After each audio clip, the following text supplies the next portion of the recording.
वन्देऽहं श्रीगुरु श्रीयुतपदकमलं श्रीगुरुन् वैष्णवांश्च श्रीरूपं साग्रजातं सहगण रघुनाथान्वितं तं सजीवं साद्वैतं सावधूतं परिजनसहितं कृष्णचैतन्यदेवं श्रीराधाकृष्णपादान् सहगण ललिता श्रीविशाखान्वितांश्च। जय श्रीकृष्ण चैतन्य प्रभु नित्यानंद श्री अद्वैत गदाधर शिवासादि गौरभक्तवृंद। जय श्रीकृष्ण चैतन्य प्रभु नित्यानंद श्री अद्वैत गदाधर शिवासादि गौरभक्तवृंद। जय श्रीकृष्ण चैतन्य प्रभु नित्यानंद श्री अद्वैत गदाधर शिवासादि गौरभक्तवृंद। हरे कृष्ण कृष्ण कृष्ण हरे हरे, हरे राम राम राम हरे हरे। हरे कृष्ण कृष्ण कृष्ण हरे हरे, हरे राम राम राम हरे हरे। हरे कृष्ण कृष्ण कृष्ण हरे हरे, हरे राम राम राम हरे हरे। सुधी भक्तवृंद, श्रीमद् भगवद गीतार 32 नम्बर श्लोक, तृतीय अध्याय कर्मयुगेर 32 नम्बर श्लोक। जे त्वेतो दैभ्यो श्रूयन्तो नानुतिष्ठन्ति मे मतम्। सर्वज्ञान विमूढांस्तान् विद्धि नष्टान चेतस।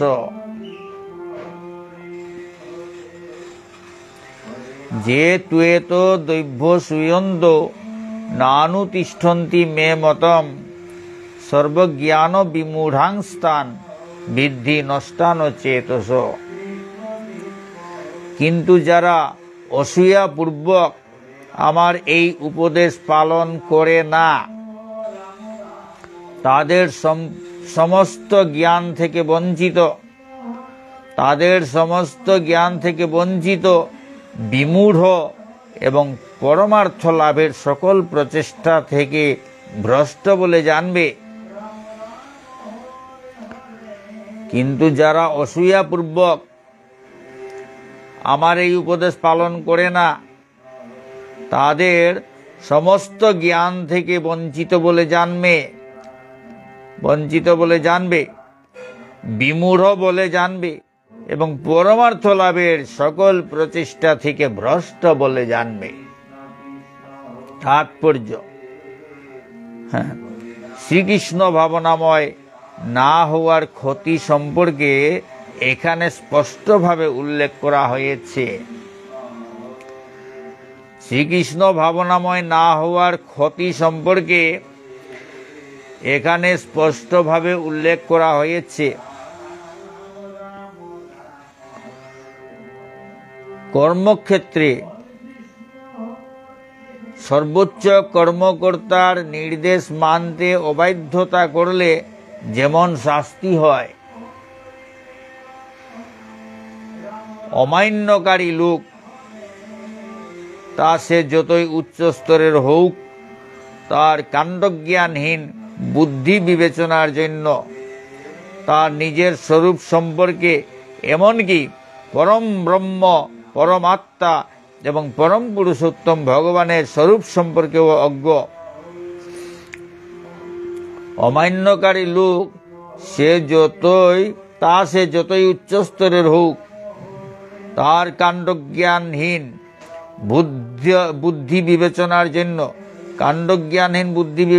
জন্য তার নিজের স্বরূপ সম্পর্কে, এমনকি পরম ব্রহ্ম, পরমাত্মা এবং পরম পুরুষোত্তম ভগবানের স্বরূপ সম্পর্কেও অজ্ঞ।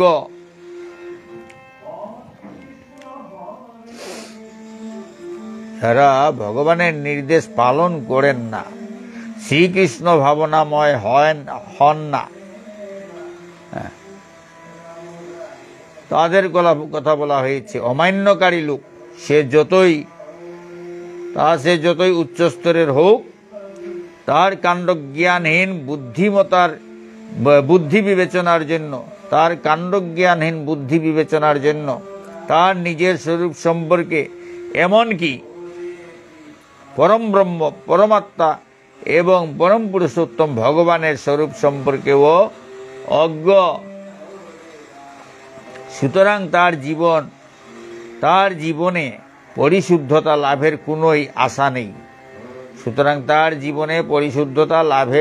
আশাই নেই।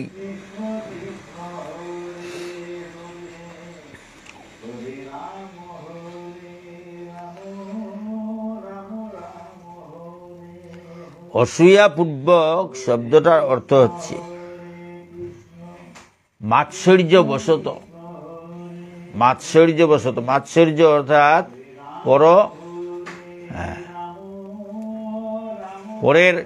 অপরের ভালো দেখে দুঃখিত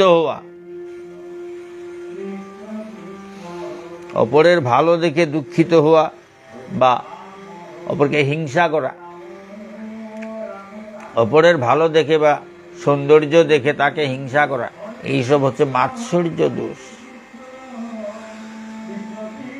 কিন্তু যারা অসূয়াপূর্বক আমার এই উপদেশ পালন করে না, এই রকম ভাব নিয়ে যারা আমার ভগবান পরমেশ্বর ভগবান বলছেন আমার উপদেশ পালন করে না, তাদের সমস্ত জ্ঞান থেকে বঞ্চিত, বিমূঢ় এবং পরমার্থ লাভের সকল প্রচেষ্টা থেকে ভ্রষ্ট বলে জানবে। তাৎপর্য বলছেন, শ্রীকৃষ্ণ ভাবনাময় না হওয়ার ক্ষতি সম্পর্কে এখানে স্পষ্টভাবে উল্লেখ করা হয়েছে।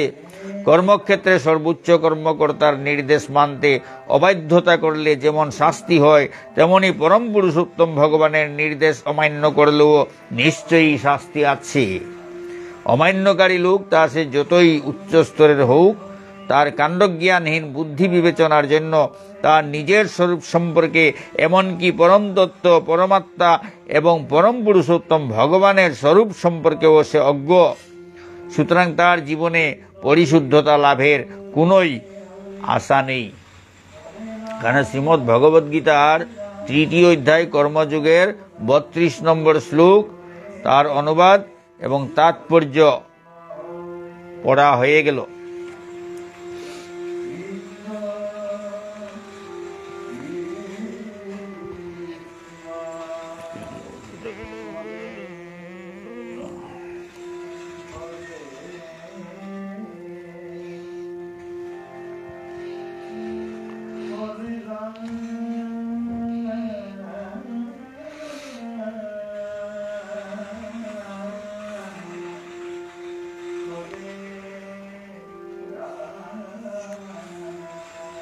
এখন পড়তে যাচ্ছি শ্রীমদ্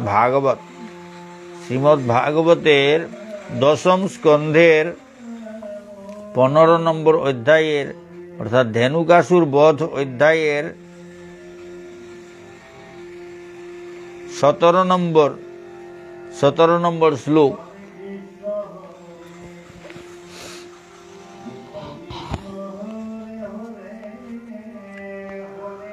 পাদ সংবাহনং চক্রু কেচিত্তৈস্য মহাত্মন অপরে হত পাপ মানো বেজনৈ সমবিজয়ন। পাদ সংবাহনং ক্রতু কেচিত্তৈস্য মহাত্মন অপরে হত পাপ মানো বেজনৈ সমবিজয়ন। যারা ছিলেন মহাত্মার স্বরূপ,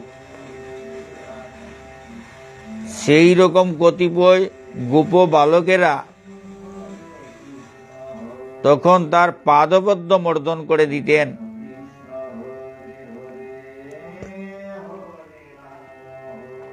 শ্রীকৃষ্ণ যখন, আগের শ্লোকে বলা হয়েছে, শ্রীকৃষ্ণ যখন মল্লক্রীড়ায় পরিশ্রান্ত হয়ে বৃক্ষমূলে আশ্রয় গ্রহণ করে পল্লব রচিত শয্যায় কোনো গোপবালকের কুলকে বালিশের মতো ব্যবহার করে শয়ন করতেন। এভাবে যখন শয়ন করতেন, যারা ছিলেন মহাত্মা স্বরূপ, এই গোপবালকদের কথা বলা হচ্ছে, সবাই মহাত্মা, যারা ছিলেন মহাত্মা স্বরূপ, সেই রকম কতিপয় গোপ বালকেরা তখন তার পাদপদ্ম মর্দন করে দিতেন এবং সর্বপাপ থেকে মুক্ত অন্যেরা দক্ষতার সঙ্গে পরমেশ্বর ভগবানকে বাতাস করতেন। পরমেশ্বর ভগবানের সঙ্গী মহাত্মা না হলে কিভাবে সম্ভব হবে? তাই এখানে শ্রীকৃষ্ণের সঙ্গী ছিলেন গতিকে তাদেরকে মহাত্মা বলা হয়েছে। যারা ছিলেন মহাত্মা স্বরূপ, সেই রকম কতিপয় গোপ বালকেরা তখন তার পাদপদ্ম মর্দন করে দিতেন এবং সর্বপাপ থেকে মুক্ত অন্যেরা দক্ষতার সঙ্গে পরমেশ্বর ভগবানকে বাতাস করতেন।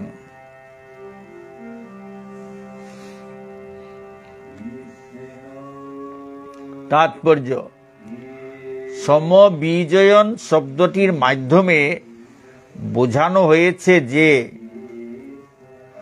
গোপবালকেরা মৃদুমন্দ ও শীতল সমীরণ সৃষ্টি করে অতি যত্ন ও দক্ষতার সঙ্গে ভগবানকে বাতাস করতেন।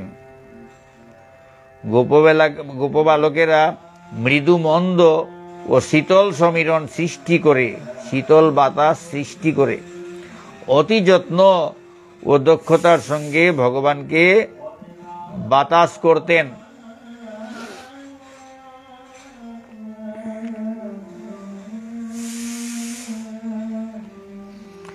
এখানে শ্রীমদ্ ভাগবতের দশম স্কন্ধ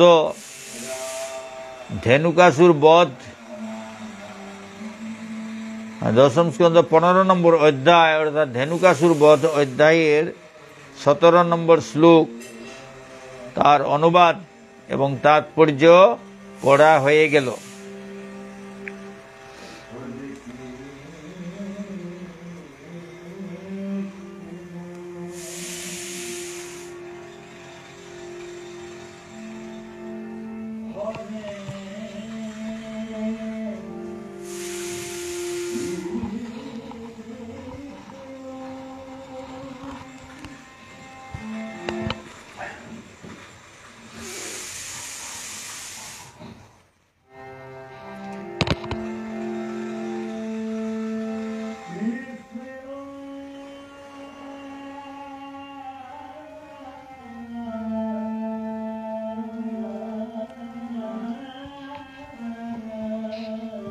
সুধী ভক্তবৃন্দ,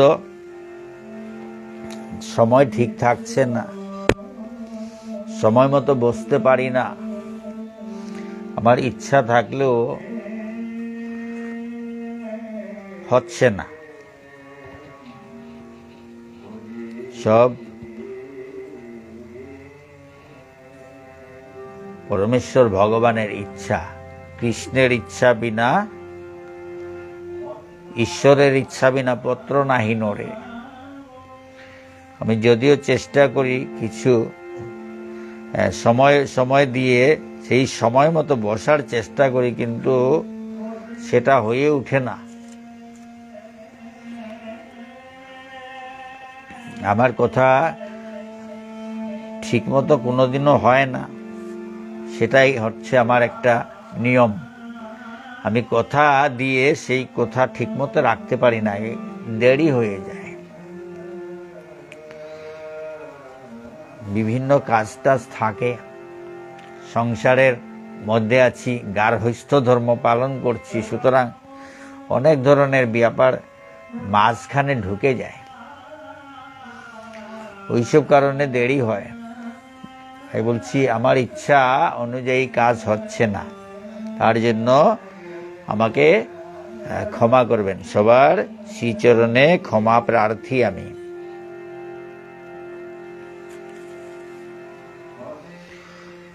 শ্রী চৈতন্য চরিতামৃতের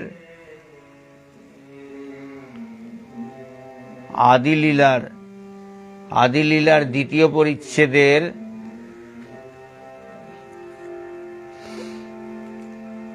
34 এবং 35 নম্বর পংক্তি পাঠ করছি। কৃষ্ণ কহেন, ব্রহ্মা তোমার পিতা নারায়ণ,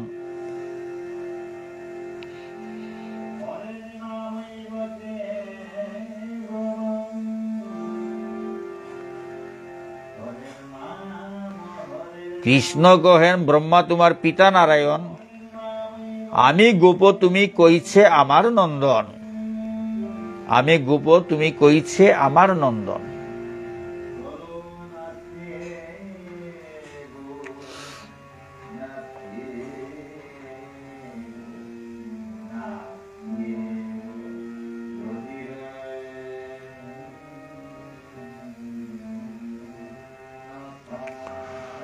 আগের পংক্তিতে ব্রহ্মা ভগবানকে পিতা বলেছেন,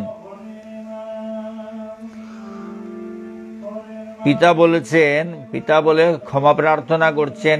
পিতা মাতা তো সন্তানের দোষ গ্রহণ করেন না, এইরকম বলে ক্ষমা প্রার্থনা করেছেন। কৃষ্ণ বলছেন কৃষ্ণ কহেন ব্রহ্মা তোমার পিতা নারায়ণ, আমি গোপ তুমি কইছে আমার নন্দন। শ্রীকৃষ্ণ বললেন, হে ব্রহ্মা, তোমার পিতা নারায়ণ, আমি একজন গোপ শিশু মাত্র, আর তুমি বলছো যে তুমি আমার পুত্র, সেটি কি করে সম্ভব? কৃষ্ণ বলছেন, হে ব্রহ্মা, তোমার পিতা নারায়ণ, আমি তো একজন গোপ শিশু মাত্র,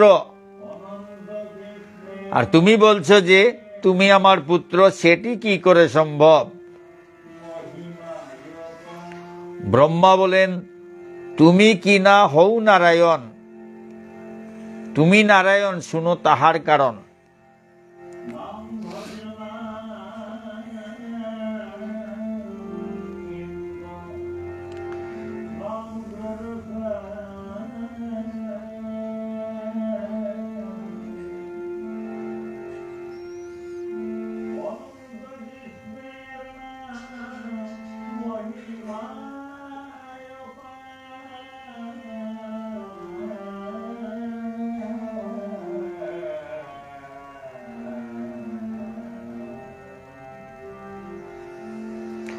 ব্রহ্মা বলেন, তুমি কি না হও নারায়ণ, তুমি নারায়ণ, শুনো তাহার কারণ। ব্রহ্মা উত্তর দিলেন, তুমি কি নারায়ণ নও? তুমি কি নারায়ণ নও? তুমি যে নারায়ণ, তার কারণ আমি বলছি, কৃপা করে শুনো।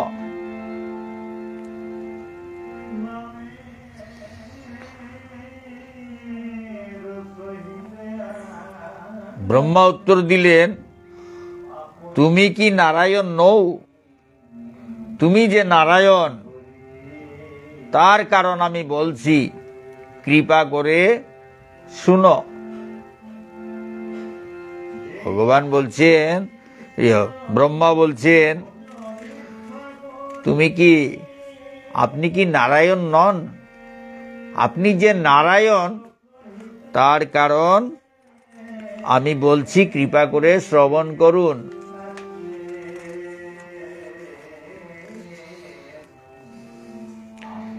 এখানে শ্রী চৈতন্য চরিতামৃতের আদিলীলার দ্বিতীয় পরিচ্ছেদের 34 এবং 35 নম্বর পংক্তি, তার শ্লোকার্থ পাঠ হয়ে গেল।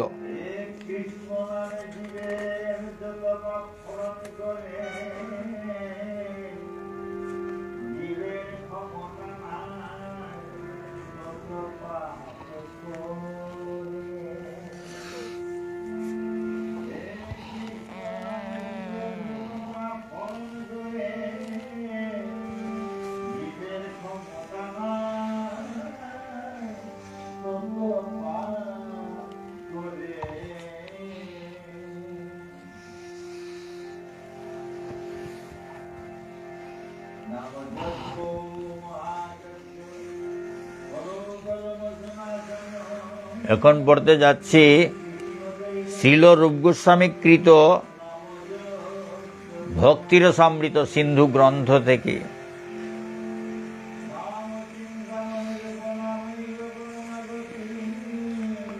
পঞ্চম অধ্যায়, ভগবত ভক্তির পবিত্রতা।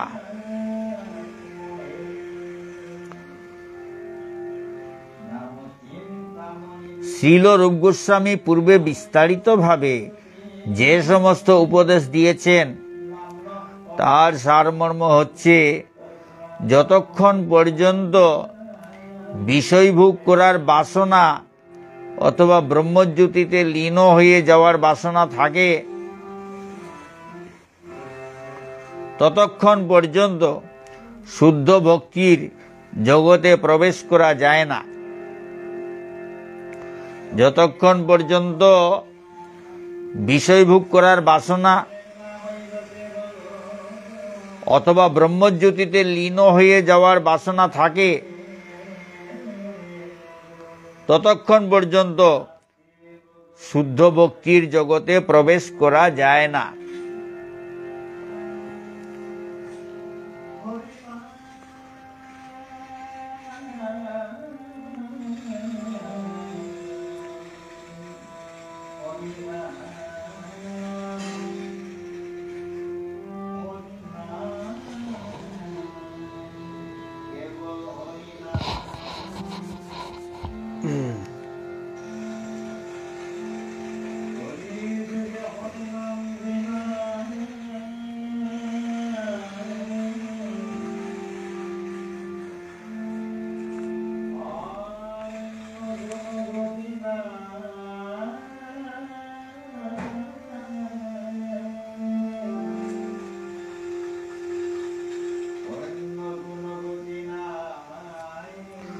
তারপর শ্রীল রূপ গোস্বামী বলেছেন, ভগবত ভক্তি সব রকম বৈষয়িক বিচারের ঊর্ধ্বে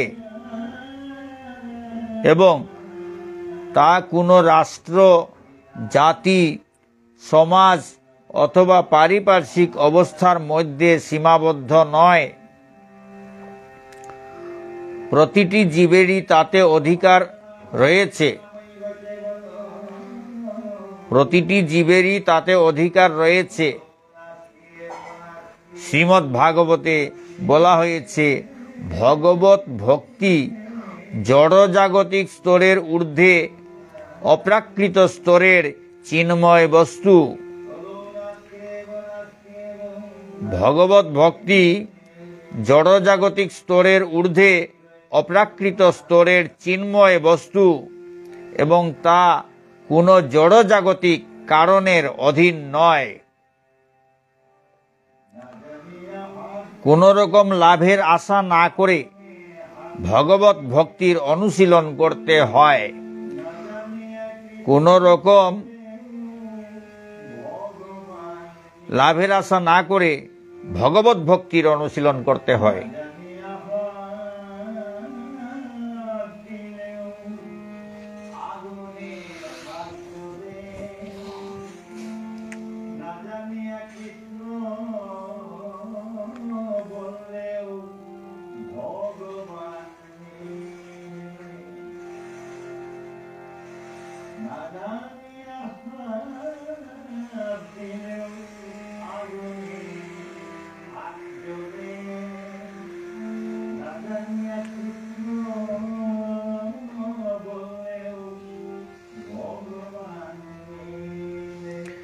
এবং কোন রকম প্রাকৃত পরিস্থিতি তাকে প্রতিহত করতে পারে না।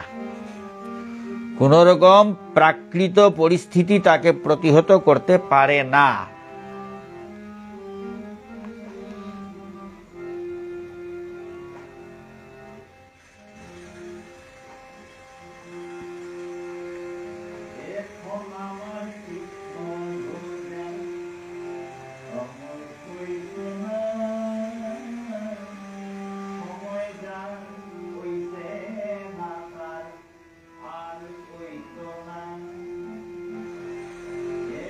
আমার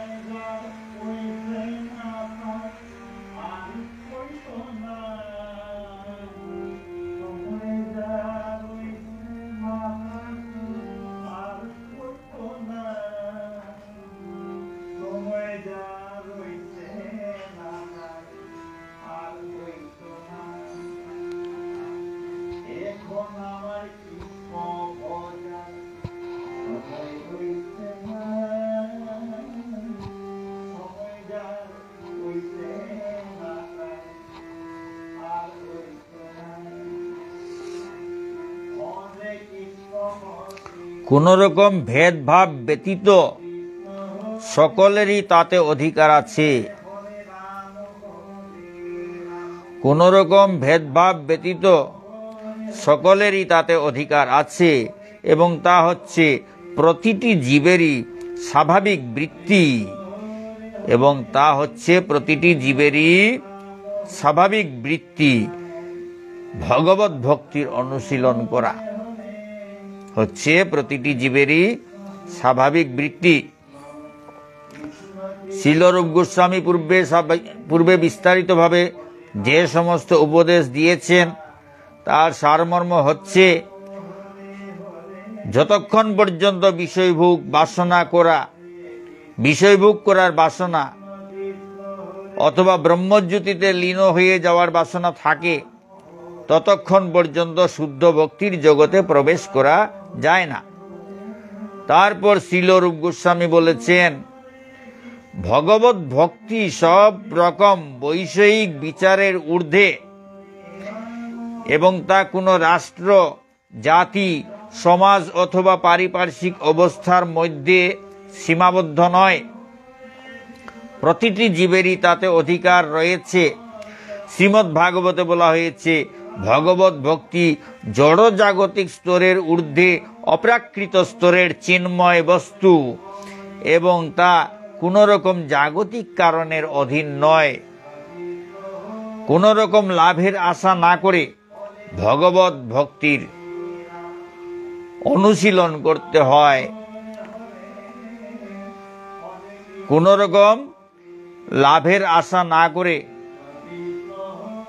ভগবত ভক্তির অনুশীলন করতে হয় এবং কোন রকম প্রাকৃত পরিস্থিতি তাকে প্রতিহত করতে পারে না, এবং কোন রকম প্রাকৃত পরিস্থিতি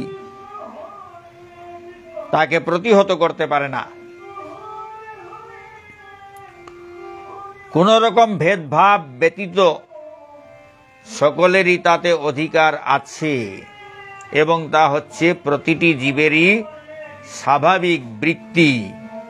কোন রকম ভেদভাব ব্যতীত সকলেরই তাতে অধিকার আছে এবং তা হচ্ছে প্রতিটি জীবেরই স্বাভাবিক বৃত্তি।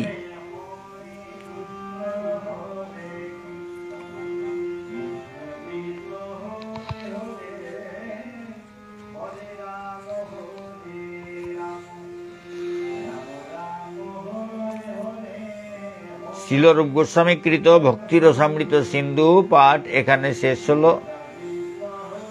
আজকের পাঠ এখানে শেষ হলো। কত ভুল ত্রুটি তো থাকবেই, নিজ গুণে ক্ষমা করে শুদ্ধ করে গ্রহণ করবেন।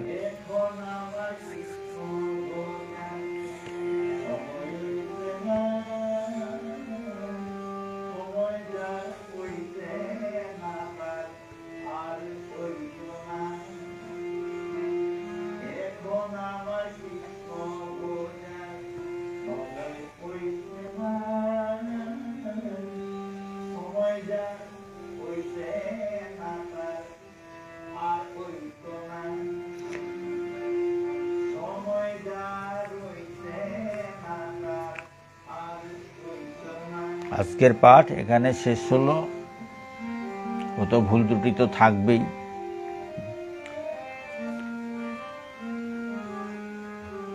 শ্রী শ্রী রাধা গিরিধারী কি জয়, শ্রী শ্রী নিতাই গৌর পঞ্চতত্ত্ব কি জয়, শ্রী শ্রী গুরু মহারাজ কি জয়, অনন্ত কোটি বৈষ্ণব ভক্তবৃন্দ কি জয়, অনন্ত কোটি বৈষ্ণব ভক্তবৃন্দ কি জয়।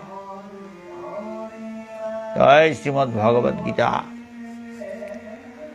শ্রীমদ্ ভাগবত পুরাণ কি জয়, শ্রী চৈতন্য চরিতামৃত কি জয়, ভক্তি রসামৃত সিন্ধু গ্রন্থ কি জয়। রাধে শ্যাম।